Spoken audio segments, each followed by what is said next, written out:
João 9, quem achou, diga amém. Diz assim um texto. Essa palavra voltou muito forte ao meu coração como palavra de Deus para essa noite. Logo que eu dobrei o joelho ali, o Espírito de Deus me falou sobre ela. Diz assim o texto. Quando Jesus ia passando, viu um homem cego de nascença. E os discípulos de Jesus lhe perguntaram: Rabi, quem pecou, este ou os seus pais, para que nascesse cego? E Jesus respondeu: nem ele pecou, nem os seus pais, mas isto aconteceu para que se manifestem nele as obras de Deus. Devemos fazer as obras daquele que me enviou enquanto é dia, porque a noite vem quando ninguém pode trabalhar. Enquanto eu estou no mundo, sou a luz do mundo.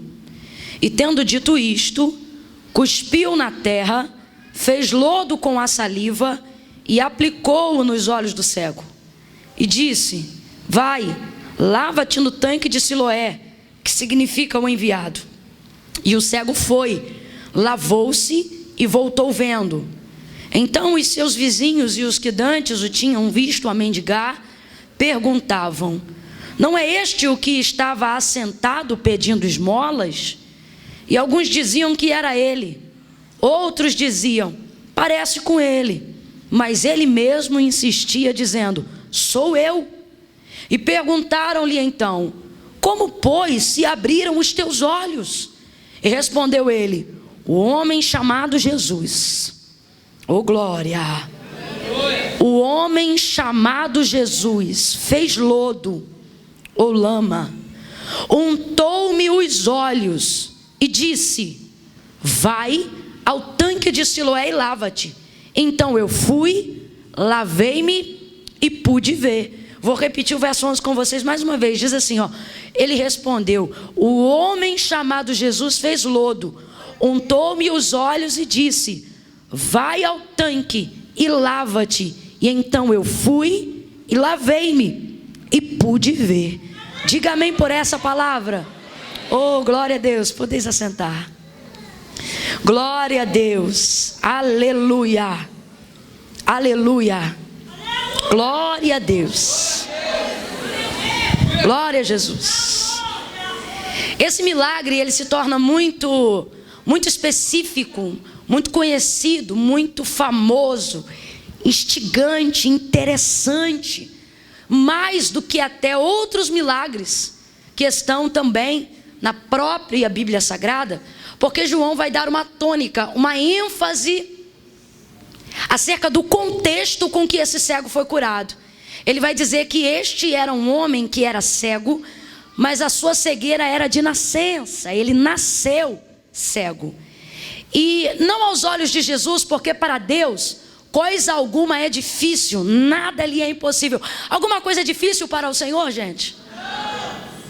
O mesmo grau de revelação, de poder que Ele tem para tirar a enxaqueca da cabeça de uma pessoa, é de igual forma como Ele trata alguém que está em estado de metástase, por exemplo, em estado terminal. Há alguma coisa difícil para o Senhor fazer? Nada lhe é difícil, todas as coisas lhe são possíveis. Mas para a gente, quanto ser humano, há um peso diferente dentro desse contexto. Vamos ser sinceros? Uma coisa é quando alguém pega o microfone aqui, diz assim: irmãos, eu quero glorificar a Deus porque eu entrei aqui com uma dor de cabeça horrível, e enquanto os irmãos estavam adorando, eu não estava sentindo mais nada. Aí a igreja diz: glória a Deus. Agora outra coisa é, de repente, entrar alguém aqui na cadeira de roda, alguém que é paralítico desde que nasceu, e de repente alguém começa a cantar e tal pessoa levanta e pula, e você conhecendo esta história, sabendo que esta pessoa nasceu assim, que nunca gerou nenhum tipo de movimento, a igreja não só glorifica, meu irmão, a gente enverga, a gente fica estupefato com o tamanho feito, porque não é o tipo de coisa que acontece todo dia, não é o tipo de coisa que acontece toda hora. E por mais que tenha a relevância de sabermos que o mesmo Deus que cura uma dor de cabeça é o mesmo Deus que cura um cego, é o mesmo Deus que levanta alguém paralítico, para nós a reação é diferente. A gente não consegue colocar as duas coisas dentro do mesmo contexto. E é por isso que João vai dar essa tônica. Porque para o Senhor nada é impossível, mas para eles o que está acontecendo é extremamente extraordinário. Eles conhecem a história desse homem e eles sabem que esse homem é cego desde que ele nasceu. Por exemplo, esse na verdade é o único milagre a nível de cegueira, onde a deficiência é uma cegueira, em que os discípulos, vão deixar claro que o cego é cego de nascença. Por exemplo, quando Jesus curou o cego de Betsaida, ele também usou o cuspe diretamente nos olhos daquele homem que estava cego na aldeia de Betsaida. Impôs as mãos sobre ele, retirou a mão e perguntou para ele: o que é que você vê? E ele disse: eu vejo homens que andam como árvores. Jesus impôs as mãos de novo, porque entendeu que ele ainda não estava plenamente curado. Tirou as mãos, disse para ele: agora, o que você vê? Ele disse: agora eu vejo ao longe os homens andando distintamente. Aí Jesus diz: vai, porque você foi curado. Completamente curado. Jesus vai trabalhar com cuspe também, mas em momento nenhum, vai falar que ele era de nascença. Diferente deste cego que nós estamos tratando no Evangelho de Jesus, segundo escreveu João. Este cego tem uma deficiência, e isso deixa ele em grau de semelhança ao outro cego de Betsaida, por exemplo, que também tem uma deficiência. Mas por que se a deficiência é a mesma, nós damos uma tônica, uma ênfase muito maior ao de João capítulo 9? Porque a deficiência dele é desde que nasceu, e nisto a gente se identifica.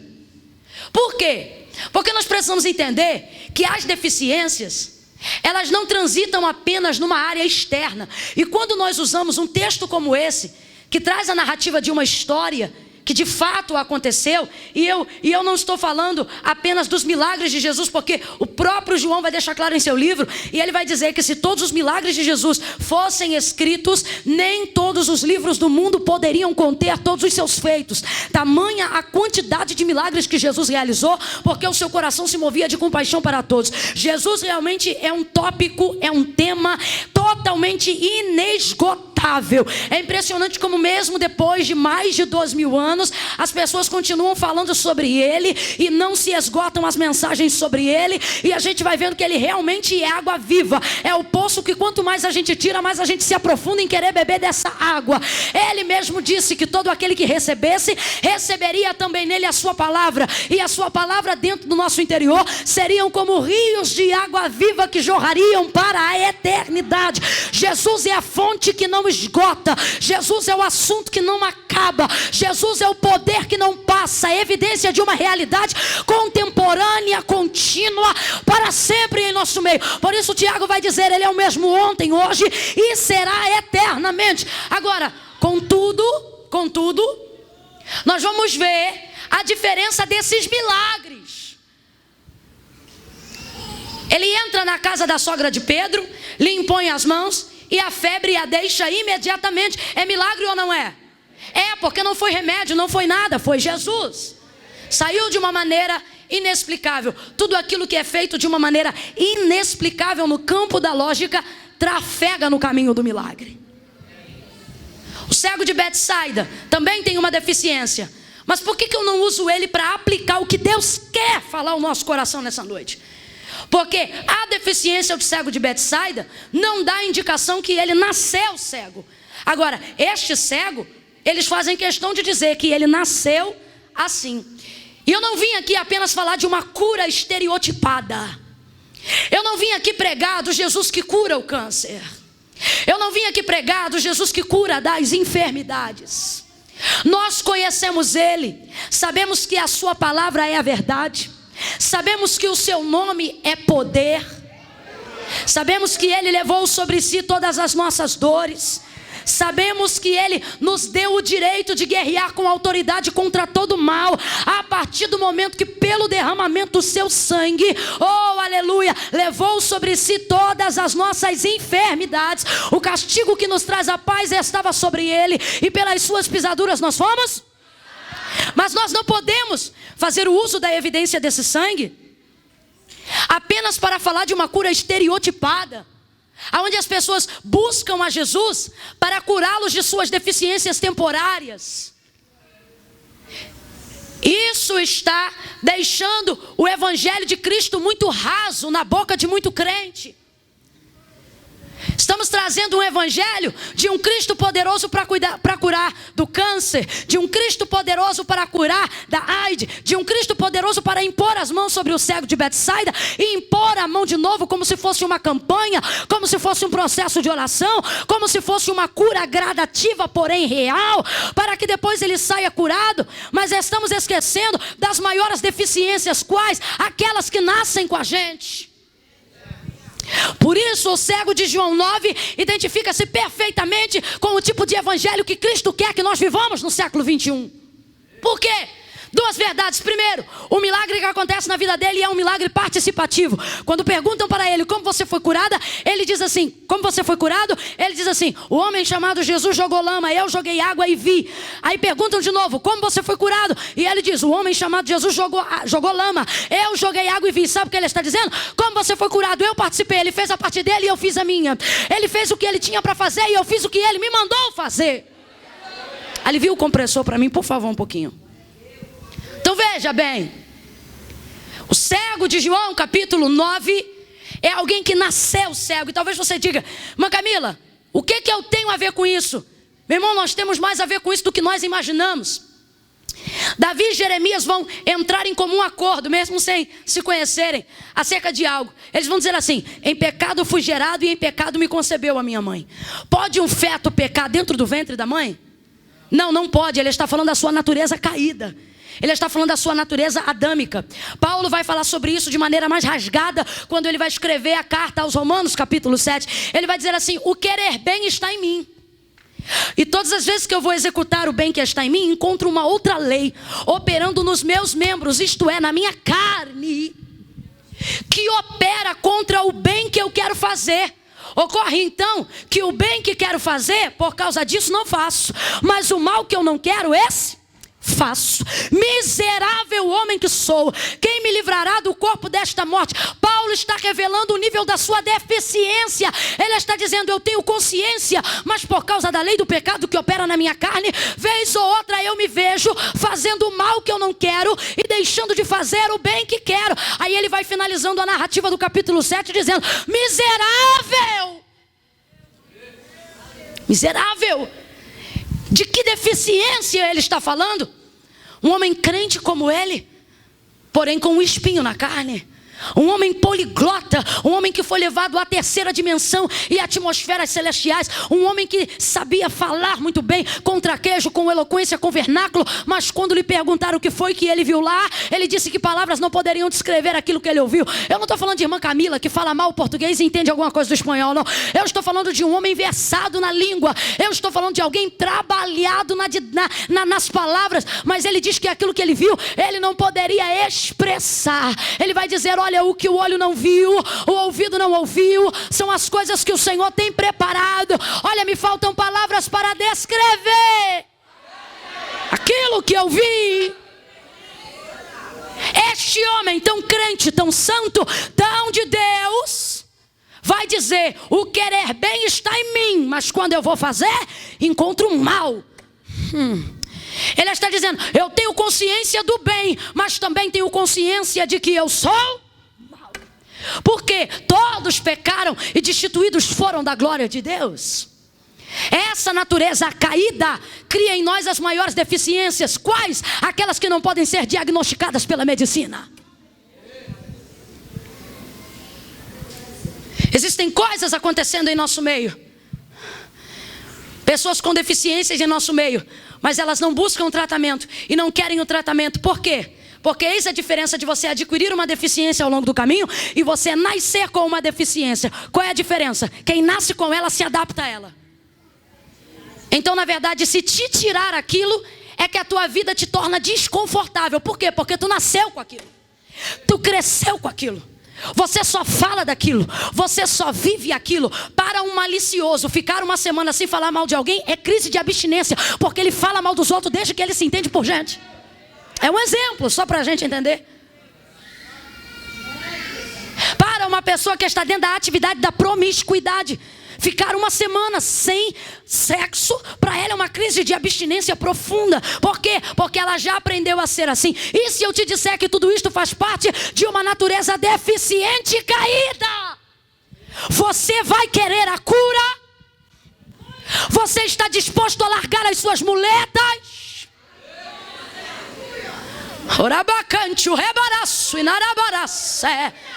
Você está disposto a fazer com que as pessoas não sejam mais refém das suas dores, refém das suas crises, refém das suas deficiências?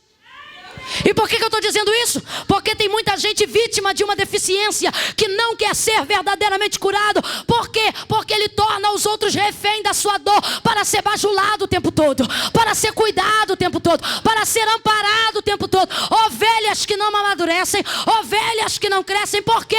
Porque tem dependência de um gabinete o tempo todo, de uma ligação toda hora, de uma carência toda hora. Eu li, perdão. Alguém deixou muito claro, escreveu assim: o vitimizado, veja, não é a vítima, é o vitimizado quem maximiza a sua dor. Não procura a cura, procura aliados. E é verdade. Pegue um vitimizado e se você for curado, sente ao lado dele. Quando ele começar a chorar a sua dor, você vai entrar com a palavra de ânimo. E você vai começar a dizer: Deus vai te dar vitória, eu já passei por isso, isso vai passar. Ele já começa a ficar irado. Por quê? Ele não quer alguém que diga que isso vai passar. Ele quer alguém que viva isso com ele. Nós precisamos aprender a viver um evangelho que cura, além dos estereótipos, porque ele é isso. Não há interesse em Jesus de curar apenas do lado de fora. Jesus quer que toda a cura externa seja uma evidência de uma cura interna que aconteceu primeiro.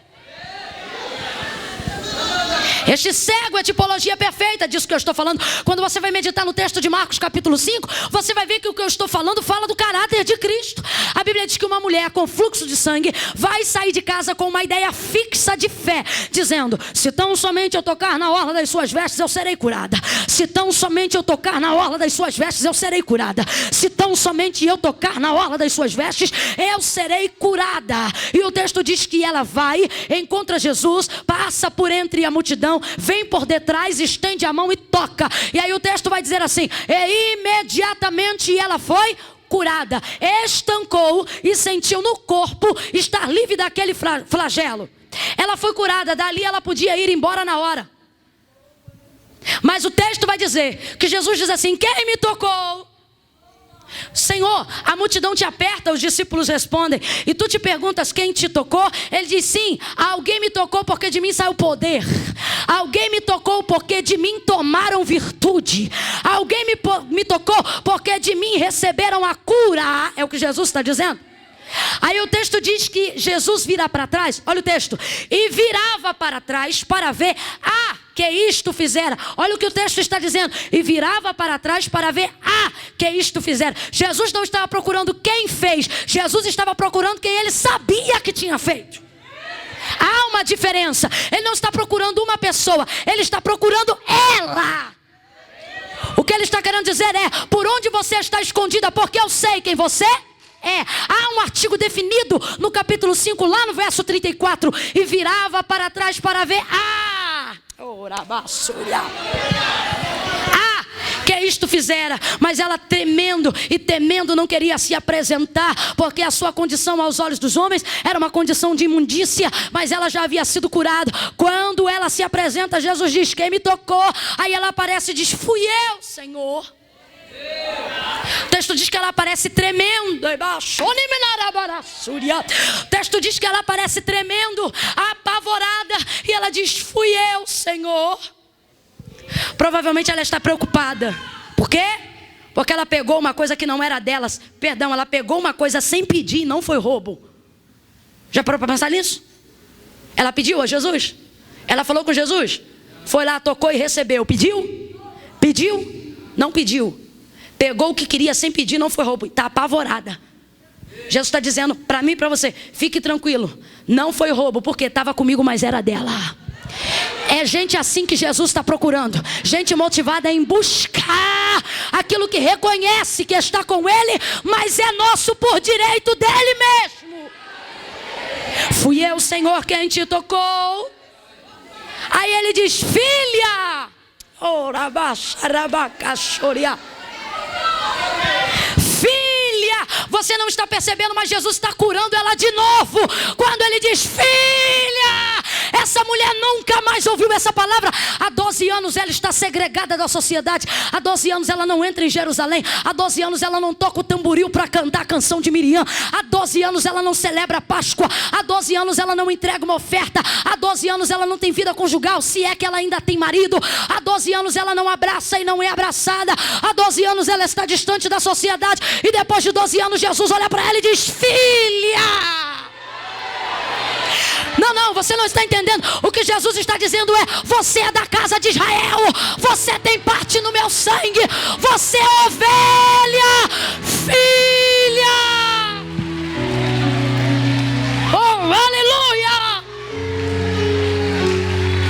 Aí ele diz: vai em paz, a tua fé, a tua, vem igreja, a tua fé te salvou. Vá em paz e ser livre. Ser curada? Não. Porque ela foi curada, mas não tinha sido liberta. Por que não? Depois de 12 anos sendo rechaçado pela sociedade, a enfermidade que ela tem não é só hemorragia não. Tem traumas, tem problemas emocionais. E não precisa ser um Augusto Cury para dizer que por causa dessa enfermidade ela desenvolveu problemas psicológicos. Pelo amor de Deus, gente. Qualquer pessoa que tem uma rotina violentada, como foi o caso dela, vai passar por isso. Então veja, por que Jesus quer falar com ela? Porque para ser curada, depende dela tocar nele. Mas para ser liberta, depende dele falar com ela.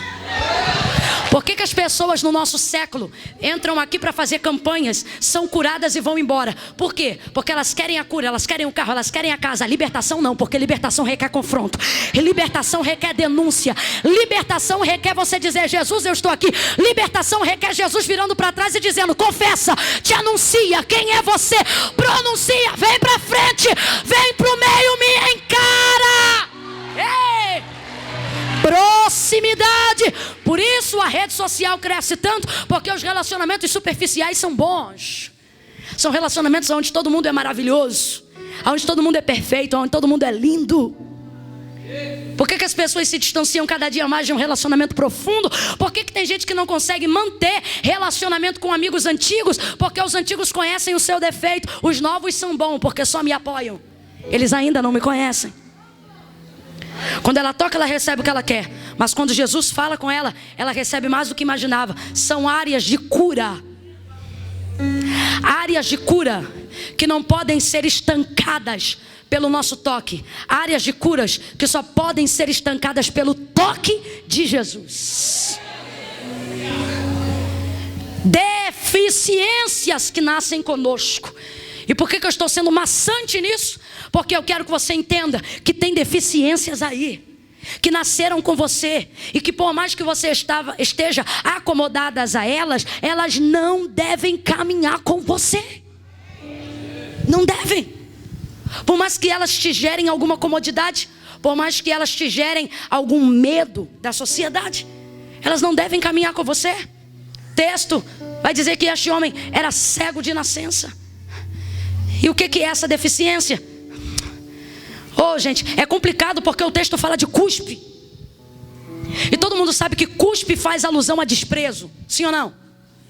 Tem culturas dentro de alguns países que quando alguém quer mostrar o quanto despreza a outra pessoa, tal pessoa cospe no chão.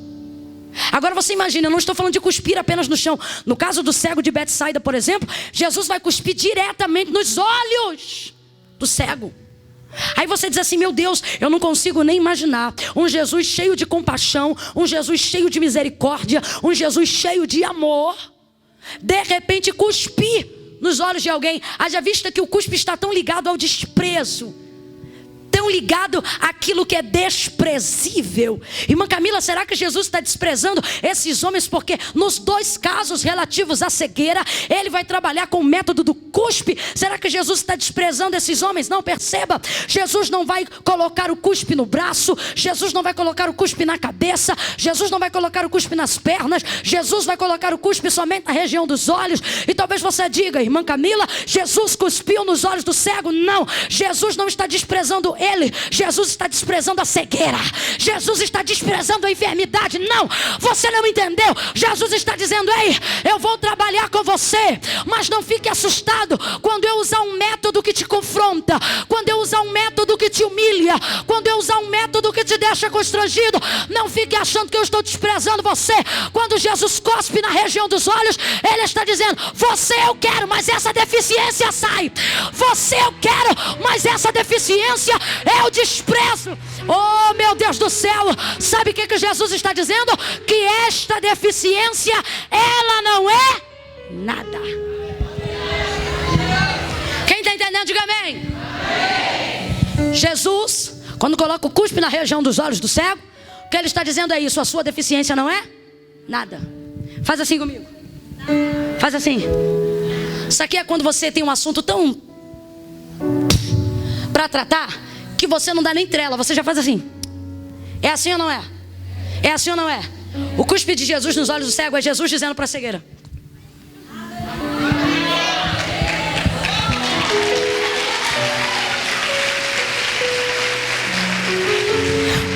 Camila, por que você está pregando essa mensagem? Porque tem gente aqui nessa noite achando que as suas deficiências são o suficiente para afastar Jesus de você. Mas Jesus está dizendo: eu não vim para os sãos, eu vim para os enfermos. Você acha que nessa noite é o culto dos fortes? Não, é o culto dos que dependem. Os cultos é o culto dos que confessam a sua fraqueza. Jesus está dizendo: que bom que vocês vieram, porque o meu poder se aperfeiçoa nisso. O meu poder se aperfeiçoa nisso. Mas eu não quero que você saia daqui nessa noite achando que você não pode viver um ministério realizado, achando que você não pode viver uma vida plena por causa das suas deficiências que te limitam. Jesus está hoje desprezando as suas deficiências, humilhando as suas deficiências, envergonhando, não você, as suas deficiências. E ele está dizendo: ei, fica comigo, porque o que você tem não é nada para mim.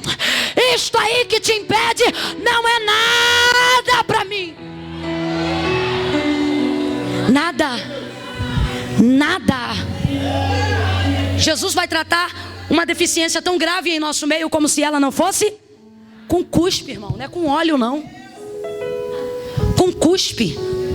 Jesus não está dizendo: eu desprezo o cego. Jesus está dizendo: eu desprezo a sua... Obrigada. Eu desprezo a sua cegueira. Eu humilho a sua deficiência diante de mim e enalteço você, e levanto você, e mostro que você é melhor sem ela. Cuspe na deficiência de Jesus, não é? Você está aí colocando um monte de limitação para Jesus te usar. Ah, Jesus, mas eu não canto. Jesus. Ah, irmã Camila, eu queria pregar, mas eu ainda não terminei teologia. Jesus disse... Você está dizendo: ah, irmã Camila, eu tenho buscado ao Senhor há tanto tempo, mas já tem 10 anos e o meu marido não volta para Jesus. E você diz 10 anos e Jesus olha para os 10 anos e...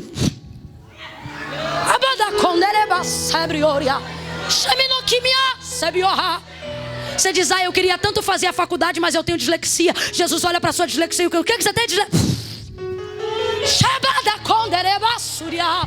Quem está entendendo? Jesus está dizendo: eu vou te usar, eu vou me aproximar, e a sua limitação será reputada a nada diante daquilo que eu tenho para fazer na sua vida. Quem recebe essa palavra reage.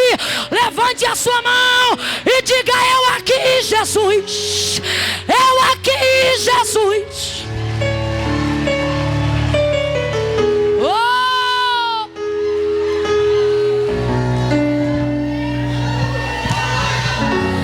Jesus não te vê como você se vê, meu irmão. Jesus não te vê como as pessoas te veem, garota. Quando Samuel entrou na casa de Jessé para ungir alguém que lembrava a figura de Saul para ser rei em Israel. Ele foi tirando o chifre da cintura para derramar azeite sobre um dos irmãos de Davi. Aí a voz do Senhor bradou no interior de Samuel e disse para ele: Samuel, não é este que eu tenho escolhido. Não te atente para a aparência, porque o homem olha a aparência, mas eu, o Senhor, não vejo como o homem vê. Eu vou repetir isso porque tem gente que precisa ouvir um efatá de Deus através dessa palavra. Deus disse a Samuel: eu, o Senhor, não vejo como o homem vê. Eu, o Senhor, não vejo como o homem vê.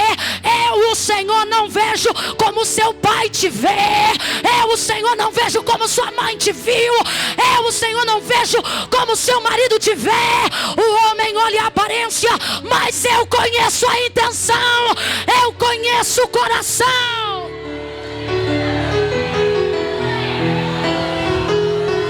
E é assim que Jesus vê. Mãe Camila, como é que Jesus vê? Jesus vê além das deficiências. Jesus te vê por detrás de toda a cegueira. Jesus te vê por detrás de toda a limitação. Segura aí só um pouquinho. Jesus te vê por detrás de toda a limitação. E nós provamos isso quando vemos o verso 1 do capítulo 9. Quando Jesus ia passando, viu um homem cego de nascença, olha isso. E os discípulos de Jesus lhe perguntaram: Rabi, quem pecou? Esse ou seus pais para que nascesse cego? Os discípulos só veem um cego. Completa para mim, para eu saber que você está aqui. Os discípulos só veem um? Só veem um? Só veem um? Porque a sociedade só te julga por aquilo que você tem. Para a sociedade você é o que você tem. E os vizinhos? A mesma coisa. O homem voltou vendo, ele está curado. Sabe que ele nasceu cego e agora estão olhando para ele e ele está curado. E de vez veem que ele está curado, eles ficam olhando para ele dizendo: não é esse o que pedia esmolas? Por quê? Porque as pessoas só te julgam pelo que tem, e o restante que sobra te julga por aquilo que você faz. Só que Jesus no verso 1 vai mostrar que ele não olha a gente pelo que a gente tem e não julga a gente pelo que a gente faz. Ele olha para a gente pelo que a gente é. E isso está provado. Olha o que está aqui no verso 1. Quando Jesus ia passando, vírgula, viu um homem, vírgula, cego de nascença. Os discípulos perguntam: quem pecou? Este ou seus pais para que nascesse? Para que nascesse? Então, só para você entender, todo mundo olha para ele e vê nele um cego. Jesus é o único. Olha o que o texto: quando Jesus ia passando, vírgula, viu um homem.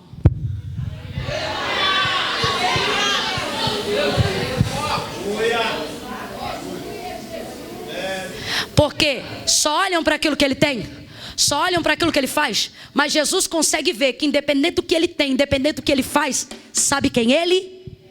Um homem. E passando, Jesus viu um homem. Jesus está dizendo: até quando você vai me tratar como as pessoas tratam você? Até quando você vai se relacionar comigo baseado em como você se relaciona com as pessoas? Jesus está dizendo: você não está entendendo que eu não te vejo como o homem te vê e não quero me relacionar com você como o homem se relaciona? Porque o homem se relaciona com você baseado no que você tem. O homem se relaciona com você baseado no que você faz. Eu consigo ver quem você é. Eu vou falar bem rasgado para todo mundo entender. Nós somos assim. Você passa por uma prostituta no ponto e você olha e diz: ali uma prostituta. Jesus passa pela mesma prostituta e diz: ali uma mulher. Você passa por uma boca de fumo, você passa por um menino cracudo, você diz: ali um cracudo. Jesus passa pelo mesmo menino e tem uma perspectiva diferente. Ele olha para ele e diz: ali um menino. Não, quem está entendendo o que Deus está falando? Jesus te trouxe aqui para te dizer: ei, para de dificultar o seu milagre, porque você só fica pensando no que você faz ou no que você tem. Para de protelar a sua salvação, porque você não consegue chegar no altar de Deus para fazer uma aliança com Jesus, porque você diz, eu faço isso, eu bebo aquilo, eu uso aquilo, e o Senhor está dizendo, e vai continuar bebendo, vai continuar usando, e vai continuar enrolado, enquanto você não entender que distante de mim você não resolve. Mas como é que eu vou assim? Jesus está dizendo, vem assim, que o rolo eu tiro, com você eu fico. O vício eu tiro, com você eu fico. Eu quero você pelo que você é. Eu não estou dizendo que nós sejamos os melhores, mas para Jesus, bom é todo aquele que é sincero. Quando Herodes quis ironizar o poder de Jesus, achando que ele era um mágico ou um profeta, mandou que trouxessem ele. Aí ele diz, diga para aquela raposa que eu não tenho tempo para ela. Agora, quando ele sentou no poço em Samaria, ele estava diante de uma pecadora que já tinha tido 5 e o 6º não era dela. Ela não era só uma pecadora, ela estava na atuação do pecado. Mas Jesus conversou com ela mais de meia hora, bem mais. Por quê? Porque Jesus não fica 1 segundo com um hipócrita, mas passa o dia inteiro com um pecador confesso.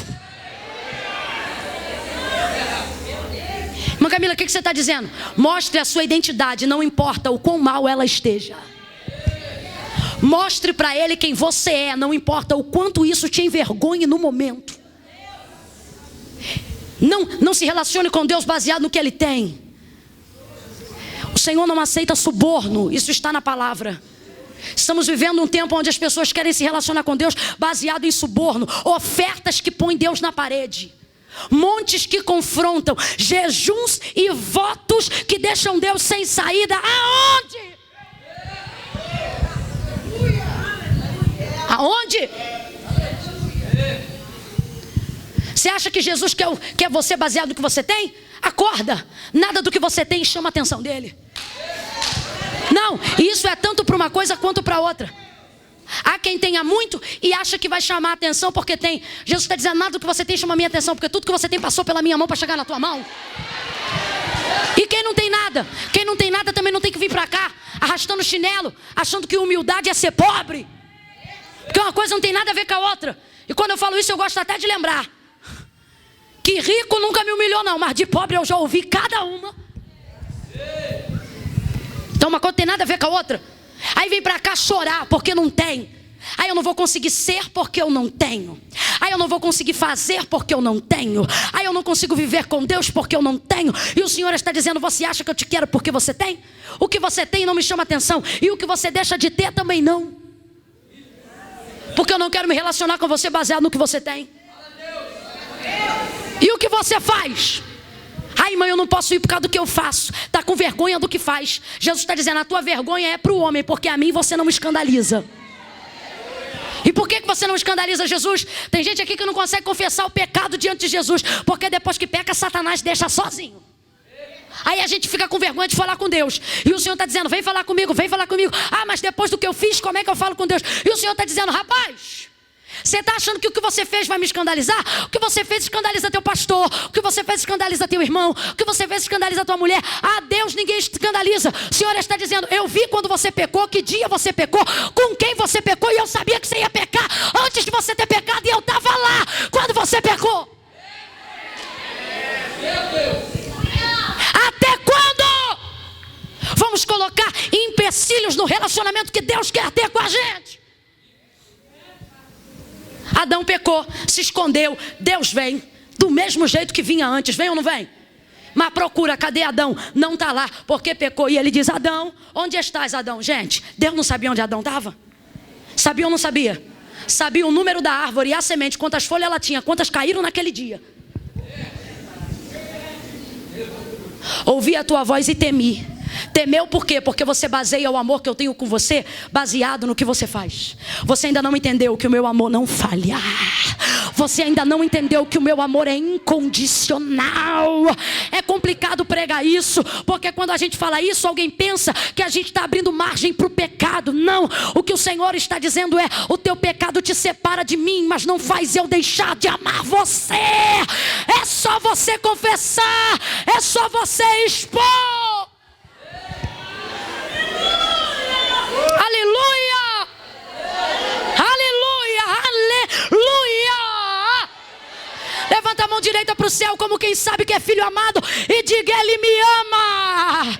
Diga: Ele me ama. Bata nesse peito, bata nesse peito, bata nesse coração que está abatido e diga: Ele me ama. Ele me ama.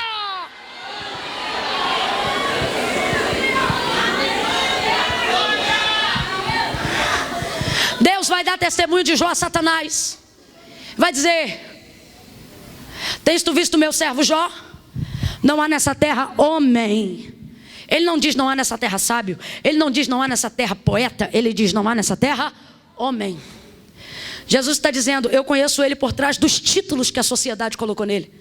Porque quando Jó entrava na cidade, o texto conta que cada um pegava uma perna da cadeira e ovacionava jogando ele para cima. Jó o sábio, Jó o rico, Jó o homem dos muitos banquetes, Jó o homem dos 1000 camelos. Porque a sociedade só te julga por aquilo que você tem. E as pessoas só te reconhecem por aquilo que você faz.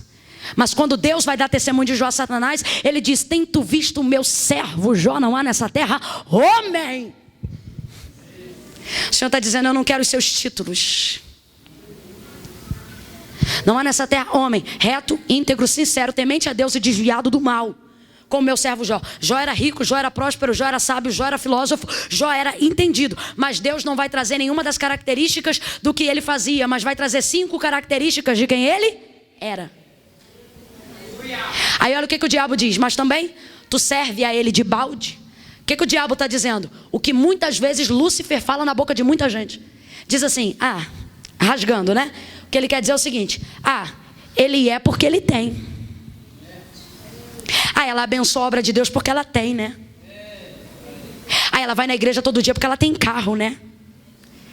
Gente que não consegue admitir que não faz porque falta disposição. Aí prefere enfraquecer a adoração do outro do que melhorar a sua.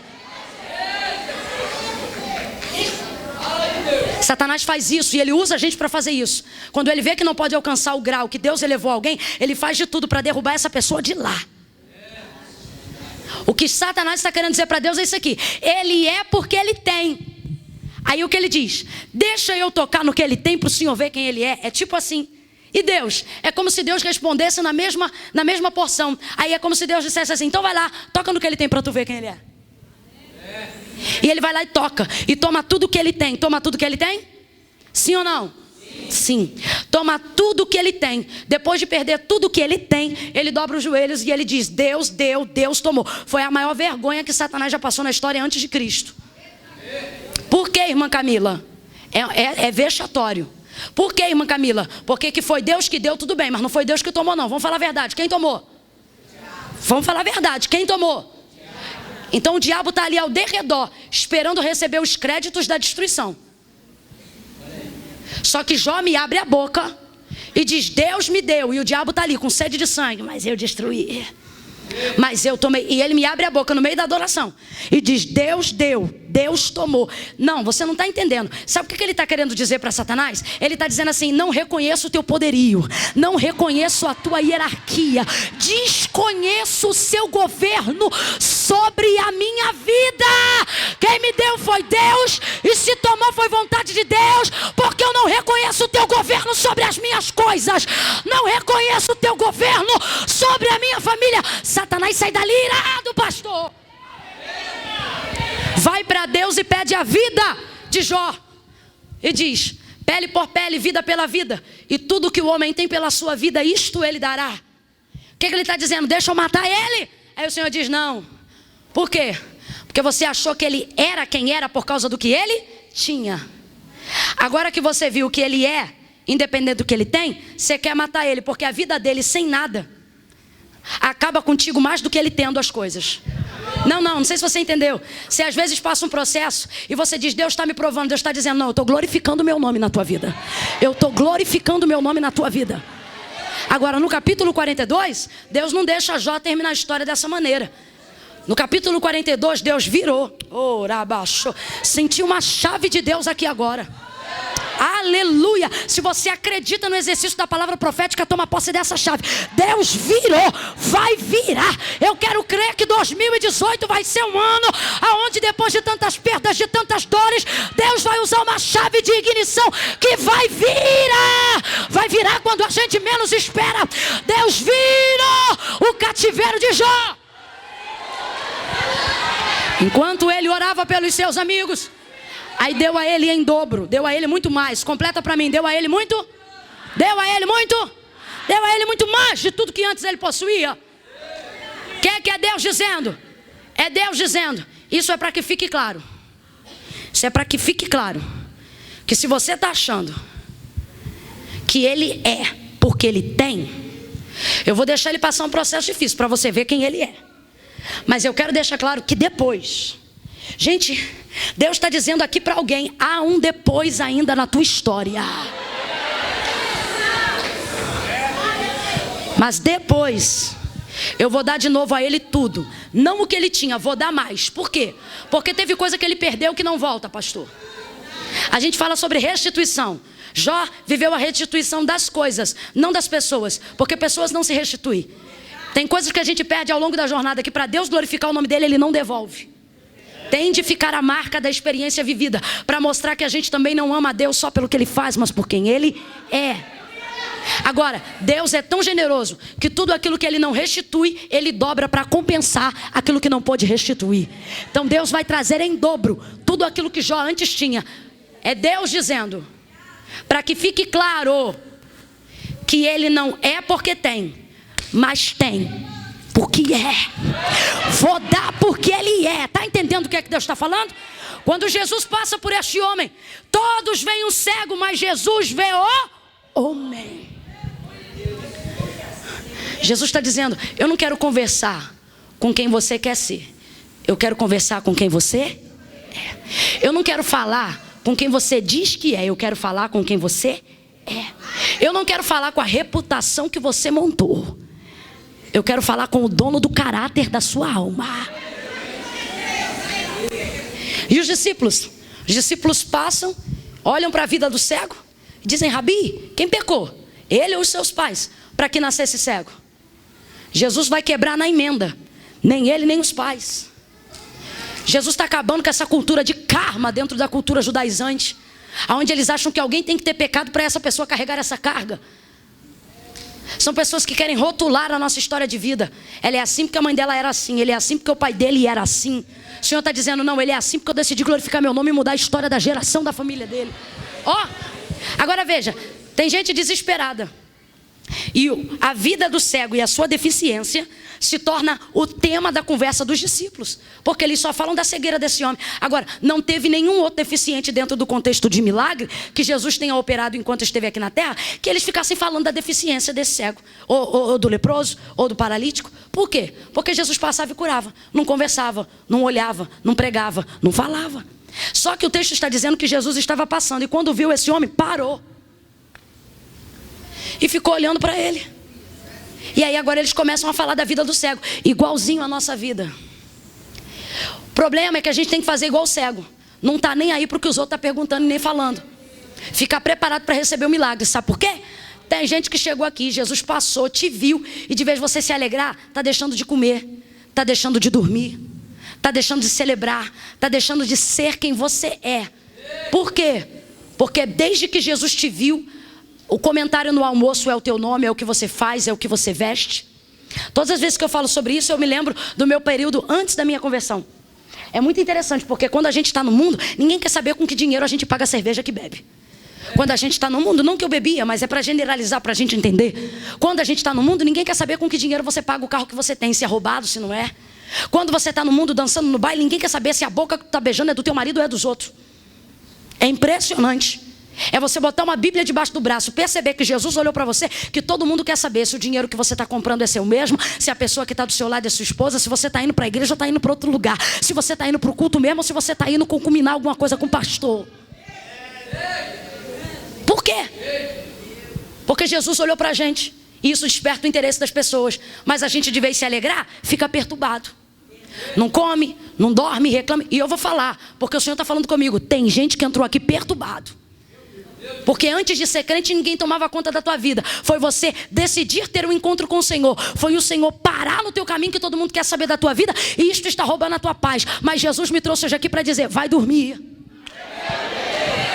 Vai dormir e para de achar que as coisas giram ao seu redor. Ai, irmã Camila, porque só falam de mim, porque dizem de mim, porque os fofoqueiros só lembram do meu nome, porque estão envolvendo o meu nome na fofoca. Jesus está dizendo, vai dormir. Irmã Camila, como é que eu vou dormir com isso tudo acontecendo? Com os outros querendo saber se fui eu, se foi meu pai, se foi minha mãe, se é isso ou se é aquilo. O Senhor está dizendo, vai dormir. Por quê? Primeiro, porque é Jesus que vai responder. Segundo, por quê? Eles não estão olhando para você porque estão interessados em você. Os discípulos estão querendo saber do cego porque eles estão percebendo que Jesus se interessou pelo cego.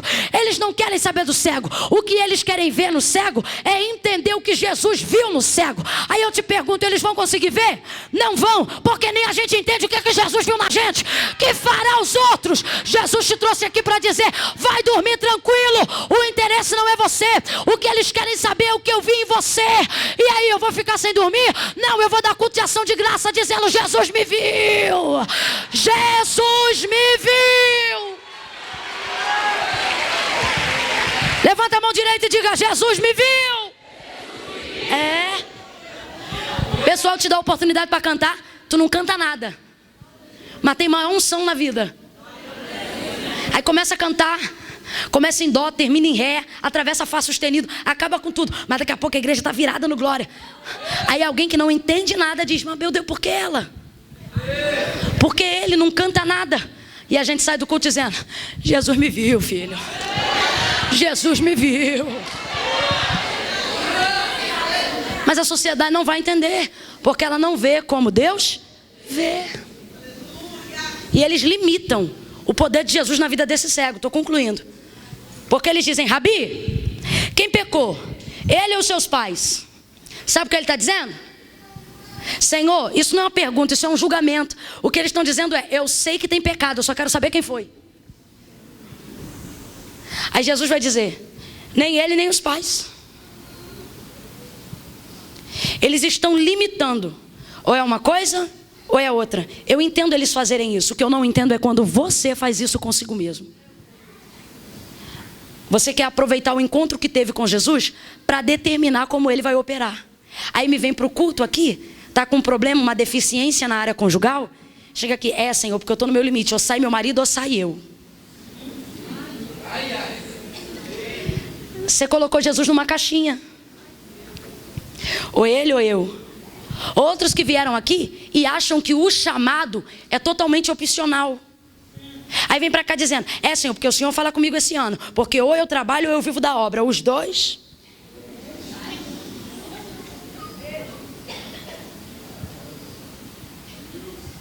Senhor, o Senhor tem que me dizer qual igreja. Se eu fico na igreja D ou se eu fico na igreja C. Porque na A não dá mais. E você vai limitando. Senhor, o Senhor precisa dizer qual é o meu chamado. Se eu canto ou se eu prego, porque eu não estou conseguindo fazer nada. Eu entendo as pessoas fazerem isso conosco. Emitirem julgamento e limitar o que Deus tem para nós. Agora eu fico chateada quando eu percebo que nós pegamos o Deus da eternidade, colocamos dentro de uma caixinha de opções e dizemos para ele, marque o X na opção correta. Eu vou falar bem do jeitinho que Deus está mandando.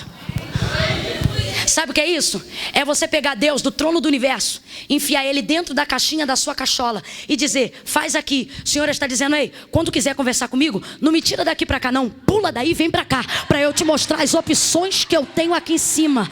Por que eu estou dizendo isso? Porque Jesus vai quebrar a limitação dos discípulos na emenda. Os discípulos vão dizer, Rabi, ele ou os seus pais? E Jesus vai dizer, nem ele nem seus pais. É como se Jesus dissesse, nem uma coisa nem outra, eu vou fazer uma coisa nova. Eu vou fazer uma coisa que ninguém espera. Eu vou fazer uma coisa que você não imagina. Sabe o que Jesus está dizendo? Eu vou surpreender o pai, eu vou surpreender a mãe, eu vou surpreender ele, eu vou surpreender vocês. É uma palavra profética, completa para mim. É uma palavra. É uma palavra. Para de preguiça, amanhã é sábado. É uma palavra. Uma palavra profética, eu vou contar de 1 a 3. Quando eu disser até 3, você vai olhar para essa pessoa e vai dizer para ela, surpresa. O que é isso? É o que o Espírito de Deus está preparando para nós. Por que eu estou dizendo isso? Porque você entrou aqui dando opções. Jesus vai rasgar a tua prova. Você entrou aqui com uma caneta vermelha e uma azul. Jesus está dizendo, nem vermelha, nem azul, nem preta. Vou usar uma cor que você não conhece. Eu vou eu vou trabalhar com uma opção que você não cogitou, porque os meus caminhos não são os teus caminhos, e os meus pensamentos são mais altos do que os seus pensamentos, e os meus desígnios são maiores do que os seus. Me tira dessa caixinha e deixa eu ser Deus poderoso, deixa eu ser o eu sou de Abraão, deixa eu ser o poderoso de Moisés, deixa eu ser o benevolente da Sata, resplandecente estrela da alva, o todo-poderoso Filho do homem, aquele que era, aquele que é, aquele que há de vir, rosa de Sarão, lírio dos vales, raiz de Jessé, o todo-poderoso, Rei dos reis e Senhor dos senhores. Para de botar Deus na caixinha, tira Deus das opções e deixa Ele fazer surpresa, deixa Ele fazer surpresa. Eu vou contar de 1 a 3, no 3, te prepara, tu vai liberar uma palavra profética, e essa palavra vai determinar o que Deus tem para você esse ano. Deus tem surpresa, Deus tem surpresa, Deus tem surpresa, Deus tem surpresa. Prepara aí, vou contar de 1 a 3. No 3, você vai olhar para a pessoa que está ao seu lado e vai dizer para ela, surpresa. Quem entendeu diz amém. Senta, não me obriga a terminar não. Você vai dizer para ela, surpresa.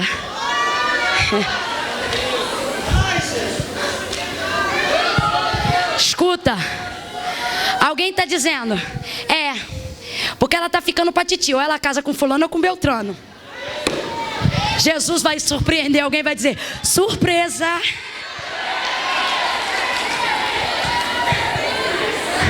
Alguém está olhando para a tua igreja e está dizendo, porque aqui só tem a opção A, B e C. Se você não quiser essa, não vai vir nenhuma. Jesus está dizendo, prepara aí a Z que eu estou trazendo de outro continente. Jesus está dizendo, prepara a surpresa aí. Alguém está estudando para um concurso, para entrar numa vaga. Só que você é maior do que a vaga que você quer entrar, mas ainda não sabe. Aí você diz, eu estou estudando para entrar nessa vaga. O Senhor está dizendo, não, você não cabe nessa vaga. Eu vou preparar um cargo para você preencher uma vaga que ainda não existe.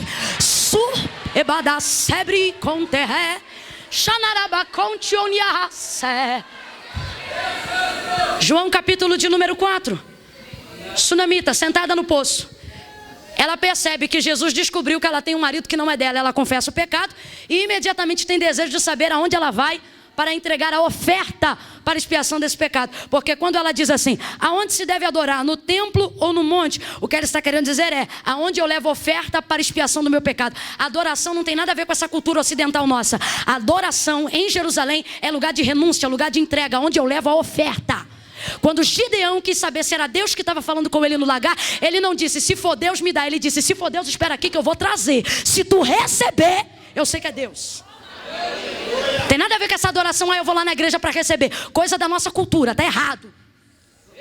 Não se vem na igreja para receber, se vem para dar, para adorar. O culto foi ruim, culpa do adorador. Porque Deus não tem obrigação de vir aqui dar nada para ninguém. Aqui é o lugar de Deus ser cultuado, homenageado. Responder para ela assim, a salvação vem dos judeus. Sabe o que ele está dizendo? Se fosse para você entregar oferta para a expiação do seu pecado, você tinha que ir para Jerusalém, porque o único altar legítimo está lá. O que Deus está dizendo? O que Jesus está dizendo? Você sabe que esse monte é conversa para boi dormir.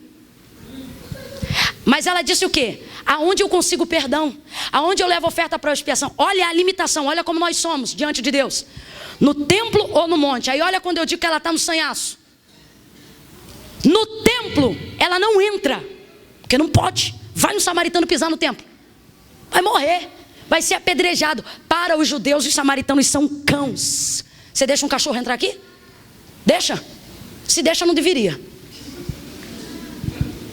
Não deveria. Porque o lugar é santificado. A gente faz isso para consagrar. Se fosse para ser qualquer lugar, então a gente ficava na nossa casa, cada um fazia um FaceTime de lá. né? Não, consagrado. Consagrado. O que ele está dizendo é o seguinte: samaritano não entra lá porque perverteu a liturgia. No templo você não entra e no monte Deus não recebe. Porque não reconhece a sua oferta no monte. Porque o monte tem Baal, tem Baalins. Aí olha o que ela está dizendo: quero pedir perdão. Peço aonde? No templo ou no monte? Jesus diz: pegou, hein? No templo tu não entra, no monte Deus não recebe. Olha como a gente é limitado. Tá vendo? Por isso que não é bom a gente dar opção. O bom é a gente sentar e dizer: Deus, faz. Porque segundo a opção dela, ela ficava sem perdão. Porque no templo ela não entra, no monte Deus não recebe. Aí ele olha para ela: surpresa. Irmã Camila, ele falou isso? Desse jeito não. Mas foi como se fosse, porque ele disse assim: a hora vem, já chegou, e fala contigo agora. Em que os verdadeiros adoradores... O que é adoradores dentro desse contexto? Ele está dizendo: em que os verdadeiros pecadores arrependidos não precisarão adorar somente no templo e nem precisarão construir ideias falsas no monte. Chegou a hora, e fala contigo agora, em que os verdadeiros adoradores adorarão ao Pai em espírito e em verdade. O que ele está dizendo?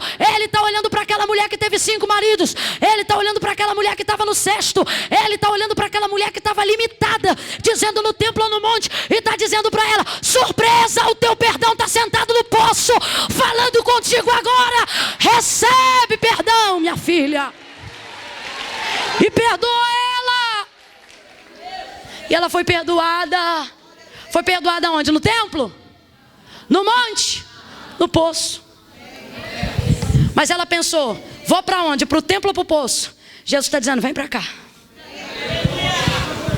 No 3, ainda não acabou. No 3, você vai olhar para essa pessoa e vai falar para ela: surpresa, tá bom? Vai falar o quê? Surpresa. Quem aqui já participou de uma festinha surpresa de alguém?